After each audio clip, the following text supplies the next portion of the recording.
सापांसाठी कधी पण जन्नत. अरे साप आहे मागं जाऊन तिकडे. हे डॉल्फिनचे दात बघा, शार्क आहे. अरे साप बघ बे, साप आहे बे रिअल काहीतरी क्रेझी शिट.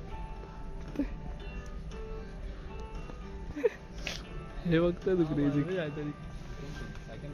चावणार मला तू, चावणार मला तू. शेर को चावेगा साप. ले ले सगळे आपण कोण झालं समजा. Food code crazy food. Lift बघा भावना एवढी मोठी आहे. खवळणार एवढी लिफ्ट आहे. Let's go. क्रेझी मोठी लिफ्ट आहे काहीतरीच. क्रेझी बुलबुल आहे काहीतरी क्रेझी. डिमार्ट सारखं शॉपिंगचं आणि आईची कटकट तिकडे हे बघा गोडाऊन बघा किती मोठे आहेत. My God just big godowns. Crazy shit. We are going now. काहीतरी क्रेझी एअरपोर्टवाला सिस्टम लावलाय. आणि nice scenery. Good one. Let's go.